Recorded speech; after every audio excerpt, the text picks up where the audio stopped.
Hello and welcome to another episode of The Family Business with the Alessis, but this one's different.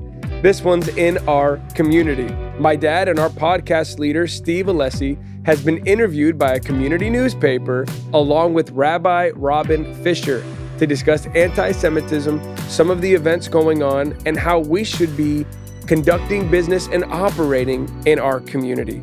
They hit some hard-hitting topics and even discuss some funny and awkward stories. So sit back, relax, and enjoy this awesome episode of The Family Business, but in our community.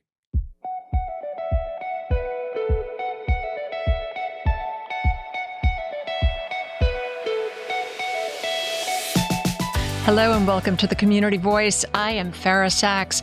My guests today are religious leaders in our community. I want to welcome Pastor Steve Alessi. He is from Metro Life Church. And next to him is Rabbi Robyn Fisher from Beth Or. They are my guests. And today we are talking about growing anti-Semitism and combating it both locally and within our communities. I want to thank you both for coming. Thank you for having us.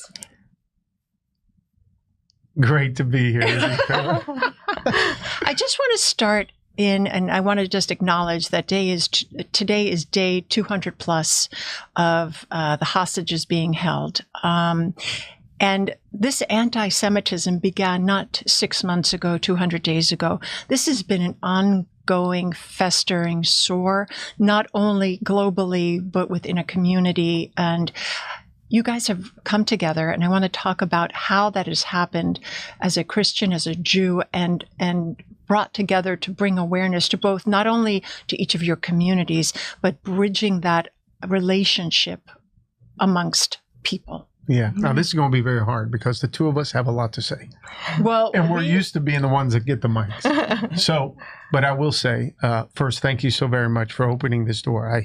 You and I had conversations prior to, and I talked to a lot of people that make promises, but they don't keep their promises. Thanks for keeping your promise on this, because you were so taken back over the fact that a Christian and a Jew, a pastor, a rabbi, would come together on this subject. I don't know if I was taken aback, but I never had the opportunity to walk into that relationship. Yeah. So it was very refreshing, and it was very heartfelt, because I think as a Jewish woman, and I speak maybe for you too, Rabbi, is that we don't feel sometimes supported. Yeah. So hearing it from another religious, especially religious leader, to hear that is really heartwarming, and it made me feel not so alone when I walked into a church, you know, especially after October 7th, right? Though we did feel particularly alone. The silence of the community and our leaders and the world, and if they weren't silent, they were outspoken in their virulent attack of Jewish people and Israel in particular. Absolutely. So how did this partnership, this coming together, this bridge happen? We're going to dive right into this, right? So first of all, the two of us sit on the Interfaith Advisory Board of Miami-Dade County. And we have been always looking for a project, but this is not how it started. And this came about totally organically. We were having a conversation one day about how to raise funds for our Interfaith Advisory Board. And totally in a benign, non-meaningful way, Pastor Steve said to our group, "Come on, my Jewish brothers and sisters, you've got it. We know you've got it. Let's cough it up and make it happen." Now, there was nothing that he would think would have been hurtful in that, but I looked and reacted with such blaring anger and looking at him in his eyes that, Pastor Steve, you cannot say that. That is inappropriate. That is very hurtful for the Jewish people. That is pulling on an old trope, and it is very dangerous. And I think from that moment that everybody heard it, everybody was silent in that moment. And it was so glaring that I really almost left that board thinking, I have no partners here. I'm not sure that my voice would really matter. And after some reflection, I was like, you know what? You, particularly at this time, you need to be there to say something. And nothing happened except for that I wanted to create like an anti-hate campaign, being respectful of everybody else's hates, the anti-Black hate, anti-Asian hate, anti-Islamic hate, and there was lots of it. But I felt like I would be inclusive and do an anti-hate campaign. Pastor Steve says, after I made this long proposal, had interviewed everybody, including the mayor, about what we were going to do, and we're going to have this countywide effort, and he said, absolutely not. I'm like, what? We're not doing what? And he said, it cannot be anti-hate. It has to be anti-Semitism. People don't know what anti-Semitism is, and it is of the moment. We must do this. And with his, leadership, brought the entire board together. We did a vote, and it was unanimous. No, we're not doing anti-hate. We're doing anti-Semitism. So that, from a moment of me feeling alone and totally unsupported, came this incredible wave of support and understanding the need to create a community effort. You're smiling because you gave her that 5 minutes that she needed, right? Oh, no, that was so perfect. And I wanted her to share this story because, not in my mind, we're sitting there. We have we've got 20 some odd members of the Interfaith Board representing each of our commissioners. And we only have 4 rabbis. And so I'm around the table. My church, I made a pledge. We were going to give a certain amount of money. And it kind of the room went quiet. Anytime you start talking about money, I don't care what the environment is, everybody gets quiet. Faith. Right? Or the faith. You're right. Those two things.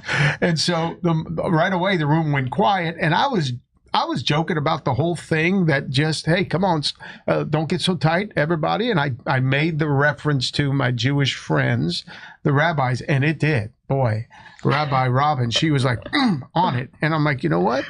That was in my mind at that point, it was like, that was inappropriate. Here's the point. Whether I was joking or not, we didn't have the relational equity at this point for me to even joke about something like that. And it was a joke. But then, and to me, I had forgot about that. She shared this a couple of days ago when we were talking about how that really rocked her. And then to think that now, a couple of months later, we're the only 2 on that board that said we're going to represent a committee to stand up against anti-hate.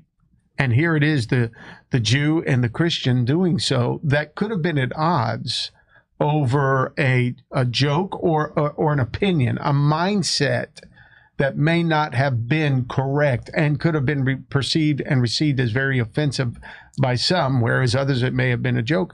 No, it wasn't a joking matter. So here we are now running with this to be able to let our South Florida community be aware of what anti-Semitism is. What is anti-Semitism? And there's a book definition, but what does that mean to you?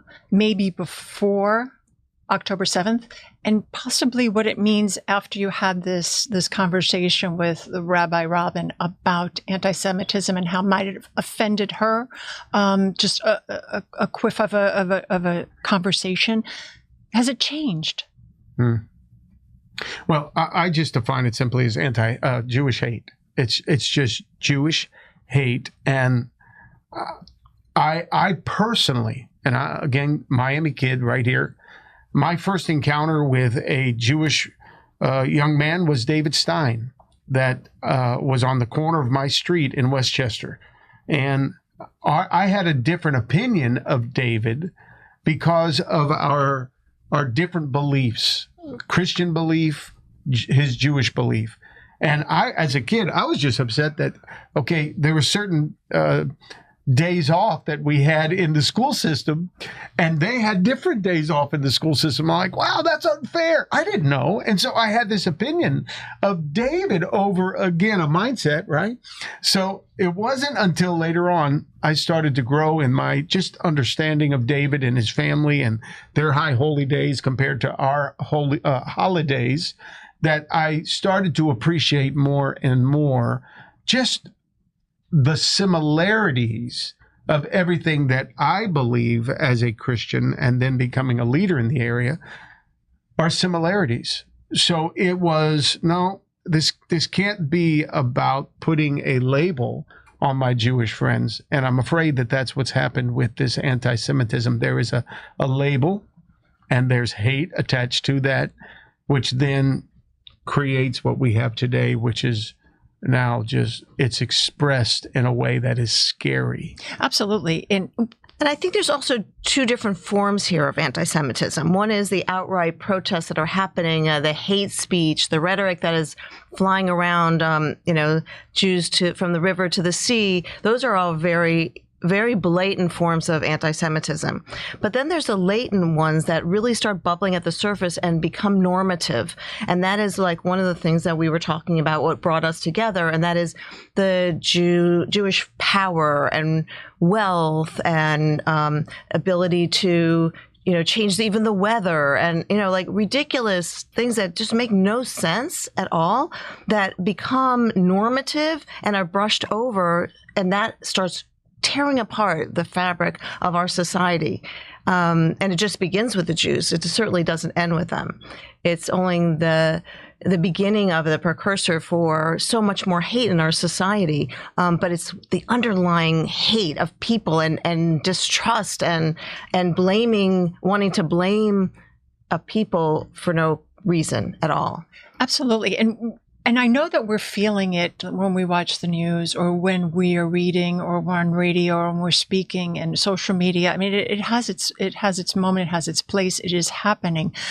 But in the communities that you both serve, what are you doing to help maybe bring down that tone, to change that rhetoric? You organize this as a posturing for anti-Semitism. What are you doing to educate the community that you both serve? Well, so we're just beginning this process. There's one is what is the community doing, and then there's what is our little community doing. Define that both. Define what the community feels right now, what each of your communities feel. Yeah, I think that might be different too. Yeah, absolutely. From our standpoint, when we were talking about doing this anti-Semitism campaign, the rabbi did not necessarily want to focus just on anti-Semitism, which shows me the posture of many of our Jewish friends. This is like a battle they want to handle on their own, and they feel as though so many are against them. I mean, I was in a resort not too long ago, and had many vacationers that came from Israel. They were Israeli, and they would hardly look me in the eye. And I'm like, this is terrible. They are so afraid, ashamed right now of even letting their Jewishness be known because they sense this attack that is against them. So the fact that we had to say, no, this particular campaign is going to be anti-Semitism in itself. Here's what we're doing in the Christian church environment. We're, one, educating. And wanting to be here today helps me tremendously with those that would be listening that share the same faith that I share, which is where I need the rabbi to help me articulate exactly what anti-Semitism is. I love Italian restaurants. I love Italian food. Alessi, heritage is Italian. I go to an Asian restaurant and they hand me a pair of chopsticks. I'm lost. I'm doing my best to try to eat with chopsticks. And though I do it, I'm in my head the whole time because I'm afraid I'm being judged by my inability to use my chopsticks. Look, there's differences that we have in our beliefs, but our soul unity is around everything that it goes against hate, because we can't walk in the goodness of life and have any measure of hate. So what I'm doing as just a Christian, a pastor, Metro Life Church started it back in the 90s, and thanks to the community newspaper, they were there on the front end when we went into Doral, and when we have our church down in Dayland, they were always so helpful to help us get the word out of what we were doing as a church. That, my part has tried to be, how can we educate our South Florida community that is aware. And right now they're choosing sides based on the majority, the bigger voice that we're seeing in our media, which is just, I hate to say it, it was at one time pro-Palestine, which I understand because of what sometimes things could be perceived of from the outside. But now it's not just pro-Palestinian, it's pro-Hamas. And that's scary because that's a hate group that wants to push Israel, which is a little sliver of a country, into the sea, as they say. That is pure hate. And as a Christian, that's nothing we stand on. We're not even close to that. So from our perspective as a Christian, trying to say to my community, when I get up and I talk in our church, and we've raised money, we've helped purchase ambulances there in Israel. We are looking to help support. We need more Pastor Steves in the world. We're helping support buying bomb shelters for our Jewish community. We're trying to educate constantly, talk about it, which is why being in relationship with somebody like Rabbi Robyn is so important to my community. They got to feel her. They got to see her. They got to see what kind of people. So I think that's really important. And he touched on two things. One is education, but education alone without having a relationship, our relationship changed dramatically from that first encounter by sitting down and being together outside of a meeting setting and getting to know each other. Who are you? Where did you grow up? Where are your family? What do they do? And seeing each other, as we say in Hebrew, B'Tselem Elohim, in the image of God. He was no longer a person who sat on the board who shot out an anti-Semitism trope that he didn't mean. I really believe it is education. And maybe we were meant to have that conversation so that it can spark this conversation, so that he can educate not only his community, and it's big, but it's a small sliver of the Christian community, because I wonder how much the general Christian community is involved in this beating this anti-Semitism. As far as, I think it comes back down to, one, education, two, creating relationships or moments to form relationships. And I think it's also partnerships like we are having right now. If we don't create partnerships in our community where we can create space for talking, where we can learn from each other, where we can teach our children from early on, and we spoke about that too. Tell me a little bit more about that. Which part? The teaching our children? Yes. Well, we need to teach each other that there are lots of different flavors of people in this world, and we have to be able to see each other for our differences and appreciate them, be able to love each other. And the ultimate, look, in our Jewish tradition, and I'm sure in many other beautiful spiritual traditions, we are created here with a purpose. And our purpose is to bring harmony and peace and love into this world, not to tear people apart and destroy them. There is a place for everybody. And certainly Israel is worthy of creating autonomy and fighting for their survival. And, for anybody to deny them of that is really to have a double standard. And it's just immoral, quite frankly, to have that, to be able to say that and to say that they don't have the right to defend themselves when they do. Yeah. I would say the whole relational, raising up your kids, the education, ignorance plays a big part in any kind of judgment and hate and prejudice. It comes down to so much that's just a lack of knowledge. And in my Bible, it says that people will perish. They're gone because of a lack of knowledge. So I would just say to people that are listening to, even my Christian friends, man, you got to know your history. And you better be on the right side of history on this one.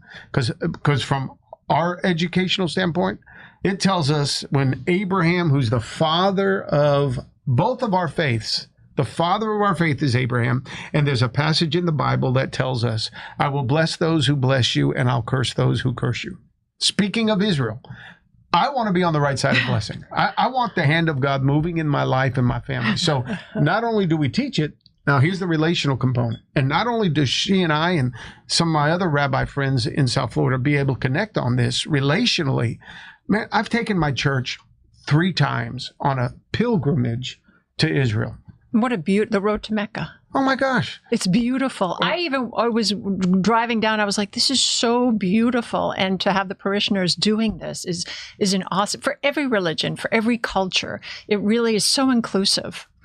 What I found is this when we were there, and is Palestinians and Christian and Jews are in relationship with one another in Israel. The media is not showing us this. We sat there in a hospital where Palestinian children were sick, just being birthed, and you had their Jewish neighbors helping them, supporting them, in relationship with them, which is why you need to do some studies on your own to know where you stand. Don't buy into the social media influencers. Don't buy into the press, what you're seeing on some of our news channels. You better lock in and know this for yourself, because to me, it has a lot farther of a consequences than us just, well, I'm getting together along with my neighbor. No, there's a God factor involved here. I want to be on the right side of this as it pertains to even my relationship with God. And what I find most distressing is this hatred that has festered. And we're dealing with sane minds here. We're dealing with teaching young minds, giving them the tools to make those rational decisions on the right side of the law, kind of thing. Of morality. And humanity. The problem is that happening now in our schools, in our colleges right now. I just saw, off camera, we talked about it. A young girl is at a pro-Palestinian demonstration. The reporter asked her, "Why are you here?" And she says, "I don't know. I just got here from NYU." And she was at Columbia. And it was like, she had to ask her friend. She goes, "Oh, we're learning more about Israel." Are you? At a pro-Palestinian? And where can young people go to learn, to really educate themselves outside of, and I think that's what your mission is. And how do we reach, I know I'm asking, but maybe you don't have that solution yet, to those college kids, to those families that are searching for answers, so that we don't become a society that's lost our North Star. Our compass is all over the place. And and I think it's a time that we really need to ground ourselves to make those decisions and get the right footing. How do we do that as a community? The $1 million question. And if we had that, the interview would be overcut. How much time do we have? Yeah, absolutely. You know, it's a loaded question, but with no easy answer. Absolutely not. But there are some obvious things that we would want to turn to, and that would be like, where are the leaders of college campuses and universities? Where are the leaders of this country? Where people, leaders of corporations? How about Hollywood's stars? Instead of coming out and say, using it as an anti-Israel rant, and which is equating it with anti-Semitism, why aren't we speaking about love and calling out hate when it's hate? When the Israelis were murdered and slaughtered and sexually abused, the world was silent. Why? We didn't do that with George Floyd, and we shouldn't. We didn't do it with anti-Asian hate, and we shouldn't.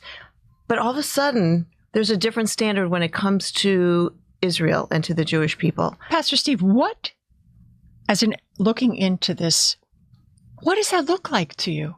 When you saw that the world was quiet, that there was not an outcry, right. And how do you bring that to your parishioners to make sense of it? Well, Christianity isn't always supported in our environment, in our culture and society today either. But no, it's no one's 100%, right? No, but so to understand that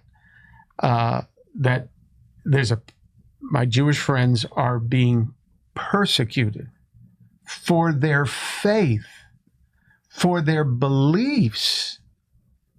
There is a connection, because we have that happening with some in our Christian community as well, where our values are being judged, and therefore, because of our beliefs, we are being persecuted. So how do those people, how does your followers say, okay, I'm going to stand up for myself, be heard, be counted, as Netanyahu just said?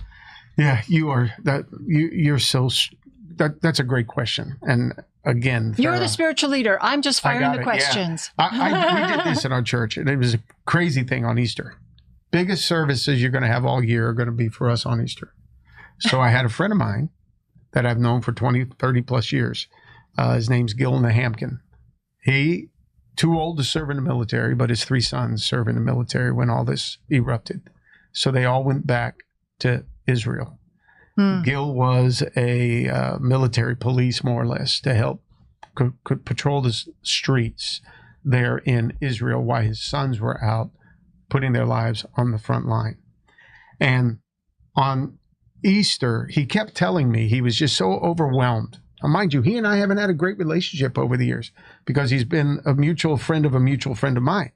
So him having a judgment about me and my beliefs as a Christian, and me having my viewpoints and beliefs about him as a Jew, just kind of kept us not up close and personal, but a little at odds until this occurred and he learned that we were sending money. Now, all of a sudden, I'm getting texts from this guy in the middle of the night, sending me pictures of him with his military police, sending pictures of his sons doing what his sons are having to do. So I invited him because he kept saying, I want to say thank you to your church. But that changed you. Well, touch me, bless me, man. So I bring him to the church. And on Easter, the biggest Sunday of the year, I give him the mic. He went crazy. He started getting very specific about the rapes, about the murders, everything that was happening there on October 7th that we don't hear about in our media. And I thought, oh my gosh, I've lost the whole service. This is over. I've lost any guest that's come in and so on. Ultimately, our people responded. Why? Because they were hearing it from somebody that was there experiencing it. So it's this podcast that we're doing today is the beginning. I can't wait to get the rabbi on my own podcast, the Family Business with the Alessis. Can't wait to get her on there because it shows my church. And here's what my podcast's about. I talk about things in my podcast that I can't talk about on Sundays. I want her there to help me continue to educate. So it's there. So what is that? What would be the first question you would ask Rabbi Robyn during this podcast on the community voice with you and me and our audience in South Miami? What would be the first question you would ask her? Oh my God. Help me educate my people. That's not a question. Educate us. I think that what we want to get at is that how can we work together to combat anti-hate and anti-Semitism in particular, because that hate should not be. Where are we going with that? Okay, so now we're on the same page of anti-hate, anti-Semitism. We're on the same page as Christian and Jew, as humanitarian. Where do we go from here now? This is exactly what your organization, that you're in the walking, crawling stages. What do you want an audience to know that you do as spiritual leaders to your community right now? How are you going to help bridge this together? How can we do this? We're talking about it. We're having podcasts. We're going to create social media campaign, hopefully that will inspire not only the leaders that are represented in this campaign to share their views on anti-Semitism and how maybe, through their word and their congregants and their affiliates, and it's going to start one by one. It's how it always does. It always has to start with one person having a conversation with another person. And I think leadership, if we can appeal to our leaders. Who do you want to reach out to? Who would you want to connect with right in this minute? Well, we represent our county commissioners. Thankfully, our county commissioners are all on board with what we're trying to get across here. We have statements. We've got big placards, our faces on them with our sentiments about anti-Semitism, so that when somebody walks into some of our county offices, they're able to see, wait a minute, there's people that are taking a stand for right here. And you don't have to be on one side or the other. You just have to make sure that ultimately what we're looking at here is peace, and nobody picking up a stone and throwing it at our Jewish friends or our Palestinian friends. Are we talking about the evils of Hamas? You better believe it. We're going to stand up against that evil regime that wants to kill and steal and destroy from people's lives. But our Palestinian friends, we're not about that. Our Muslim friends, we know there's a relational union that we need to have to help all ourselves, our people group, our beliefs. It's all based on our beliefs. And we have incredible support from Mayor Levine Cava as well. But I would call on university presidents here in our community, corporate leaders here in our community, and let them lead the charge. Let us get together. Let's convene a group of leaders and say, this is what we're doing. Where are you? Can you join us in this effort? And I think that's really important. And this is the first step, is to have that conversation, those difficult conversations, because what's coming out of the universities right now and colleges is horrific. And if you can and I think that's your mission, is to get in front of their faces and to talk to these leaders, professors, in upper leadership. How can we make a difference so that the information, like you said, is correct, is accurate? We're sitting on the right side of this conversation. Also having moral courage. Leaders have to be unabashedly out there and outspoken about this rhetoric and this hate and the protests that are happening, and not confuse it with free speech. It's not, nobody wants to deny anybody free speech, but when free speech infringes on people's safety and security and their well-being, then you've crossed that line. It's no longer free speech, and no one has that right in our Constitution to infringe on somebody's religious well-being, their humanity, their right to live a life without fear. That's why we live in the United States of America. And it's a very dangerous situation that we are in right now. As we bring this down, I can see we got to close ourselves out here, right? Fara, I will say, we want to say thank you. We want to say thank you because you're asking us, what do we have to do? We're kind of finding our footing here. Absolutely. So you're helping us take steps in the right direction. We're not saying that you can't get out and protest. There were people that were standing on the Supreme Court steps just yesterday protesting as it comes down to a matter of life in the womb, abortion and so forth. You can get up and protest. You can get up and make your comments. You can do that. That's the blessing of living in this great country of ours with free speech. But you can't sit there and start to burn down buildings. You can't sit there and have this terrible chant about pushing people into the sea and wanting people killed and destroyed, taken off this planet. You can't do that. Burn flags and no, that's not protest. That's violence, and we are not in favor of that. We can't support that. And I also just want to kind of conclude with a concluding thought, and that we happen to be in the week of Passover. And that's very significant to note that in our Haggadah, we mention that in every generation, they try to destroy us, but we survived through God's help, through God's blessing. But it's more than that. It's through the partnerships of our community, through each individual's using their voice of power, using their positions of leadership, to make sure that does not happen again. Yes, it could be looked at as doom and gloom, like in every generation, okay, here it is again, and we're up against this, or it can be a moment of hope, because we end on the Seder by saying, L'shana haba b'Yerushalayim, that we should have this messianic hope that we can have a better place, that we can live side by side, that we can appreciate the other and not have to denigrate and destroy and victimize another person, that we have a moment of hope. And I pray that it is so. And you guys are that beacon of hope and the light. And thank you so much. We can go on for another 2 hours probably. I'm going to have you come back, but I want to thank you both for coming. Rabbi Robyn and Pastor Steve, thank you so much for all that you do, and mission on. Thank you. Let's do it. We'll come back. Okay. I hope and so. Thanks to the Miller Thank you brothers. so much. The Miller brothers who make it all happen. Make it all happen. And I want to thank you for joining me and our guests. Until next time, take care of yourselves and each other. I'm Fara Sax, and this has been The Community Voice. We hope you enjoyed today's episode. Go ahead and subscribe to our YouTube channel, like this video, and click on the notifications bell so you can be notified for all of our future videos. And if you loved today's topic, we have plenty more. And you can click on this link right here to watch all of our videos so you can learn why family is everybody's business.